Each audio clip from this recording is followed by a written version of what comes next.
First, let's look at the pre-made icons, and then I'll get into the custom icons.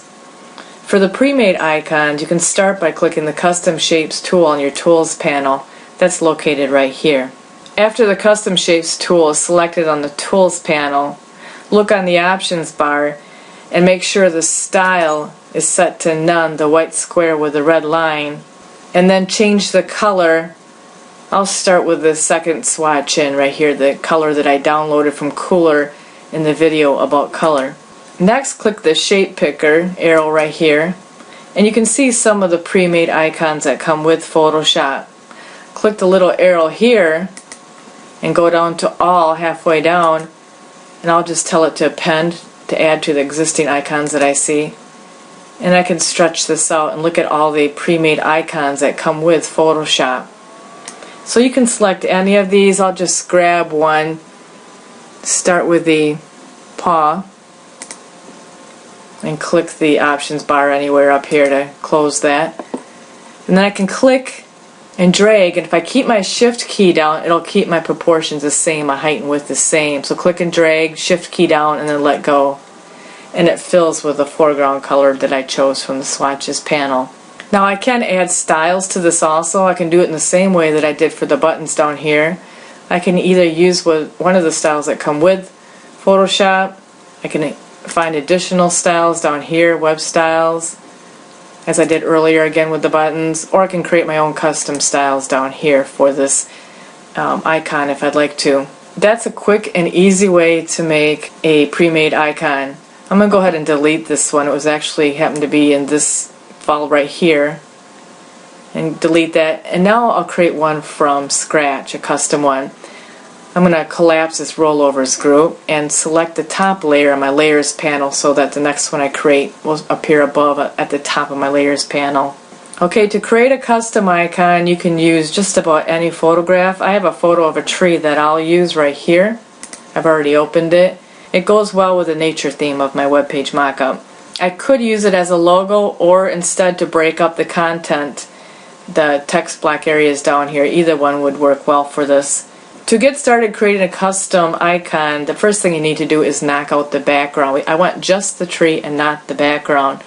So I can use any of the selection tools I feel would be best, the fixed ones, the freeform ones. Here we have the quick selection tool or the magic wand. Or I can use other selection techniques such as color, select from the menu bar or the application bar and choose color range as a selection technique. For this particular one, I used the quick selection tool, and I went around to select everything but the tree.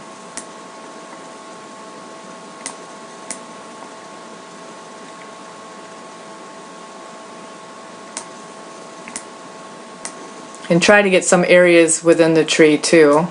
So I want this to show through on the background for my icon. Okay, after I have my selection complete, now I need to inverse that selection, because right now I have everything but the tree, but I really want the tree selected. So from the menu bar, the application bar, click select, and then go down to inverse. Now the tree is selected. And I want to cut this tree to a new layer all by itself, so use Control J to cut it to a new layer. And then go ahead and turn off the background layer. Now that I have the background knocked out, I'm ready to convert it into an icon. The next step is to load the selection of the tree. Quick way to do that is with the Control key down or the Command on the Mac. Click the tree layer thumbnail on the layers panel. So Control or Command and click the thumbnail. The next step is to convert this to a vector path. So I'll need to open up the Paths panel. So from the Windows menu, open up the Path panel. And the bottom of the Path panel, I want this button right here, Make Work Path from our selection of the tree. And I'll double click the default work path name and name it tree. This will save the path with the image. Next, to add the tree to the custom shape choices, we saw the pre-made ones, now we want to add this one to the choices. Go up to the menu bar and click Edit, and almost all the way near the bottom, Define Custom Shape, and I'll call it Tree. I'm done with the tree image now. Now I can actually use the tree icon in my web page mockup. So I'll switch back to the web page mockup. And with my custom shape tool selected, look at your options bar. And again, hit this little arrow right here for the custom shape picker. And new icons that you make always are at the bottom. And there's that tree that I made, so I'll go ahead and click it. And then close somewhere in an empty area in the options bar to close that. And then click and drag, and if you keep your shift key down, it'll keep the proportions in check. So the height and the width stay relative. The tree looks pretty good, but I think I'm going to make it a little bit darker. So on the layers panel, right here on the color thumbnail, double click, and I'll hit a darker swatch. Choose a darker swatch, changes it to darker color, say OK. And I'll also rename that layer to something more descriptive, call it tree. And as with pre-made icons, for this custom one I can add layer styles to it also. I can use one of the pre-made ones here, or I can create my own custom one, which I think I'll do now. So with my tree layer selected, go down to the FX to add a layer style, and I'll choose bevel and emboss. Move it over the side so I can see the preview of what it does. With bevel and emboss checked and selected, I can see all the options for it. I'll bring my bevel and emboss down to fairly low, to about a 3. I can see it a little bit. I don't want it to overpower it. Then I'll choose texture so that it's selected and the check mark is on. And I'll try a scale of around 85, 90 right in there. This gives it a little bit more detail. The depth looks pretty good at 100, so I think I'll leave that. And then say OK. Now if I did need to adjust the size on here, I can go to the edit menu on the menu bar or application bar and either choose free transform path or free transform. It depends. If the vector mask thumbnail over here is selected, you will see free transform path. If the vector mask thumbnail is not selected, you'll just see free transform. Either one will work. So free transform path or free transform. And then I can adjust the size by clicking and dragging, and I'll commit that change. Now to help visualize my final website better, in this mock-up I think I'm going to add a little bit more of a background area into my header to break it up a little bit. So I'll choose a lighter color, second to the last swatch right here, and then grab my rectangular marquee tool. And then for the layers, I'll expand my CSS and HTML group right here.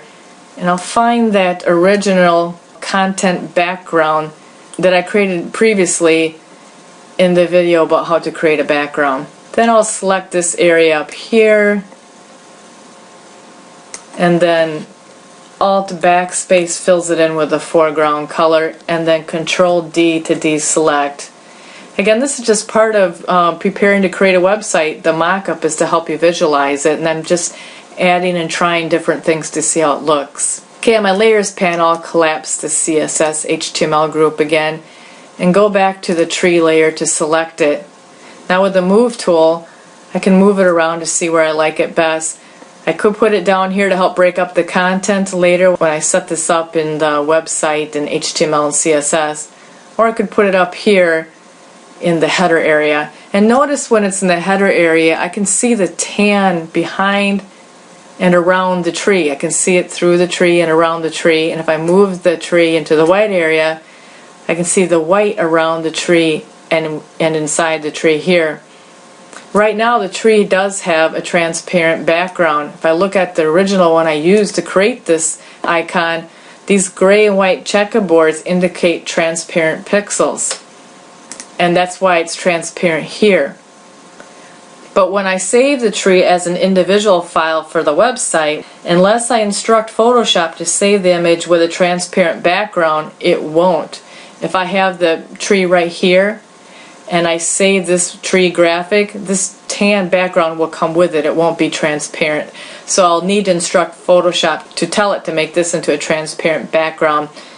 I'll show you how to optimize and save the tree with a transparent background in the final instruction video about slicing. In summary, icons can be used to create navigation bars, used as a logo, or insert it into the main content of the area to help break it up and make it more visually appealing. I used a couple of methods to make icons. One was pre-made icons that come with Photoshop.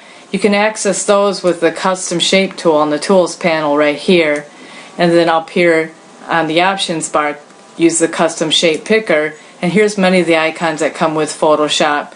Click the little arrow here and all to see all the icons that come with Photoshop. Then we also created custom icons. Just about any photo can be used to create a custom icon. I used a tree to create this one, but you can also use just about anything else. Imagine, for example, a light bulb. Take a picture of a light bulb and convert that to an icon and use it as a button for the user to click to go to the ideas page of your website. For the custom icon, first thing you needed to do is knock out the background.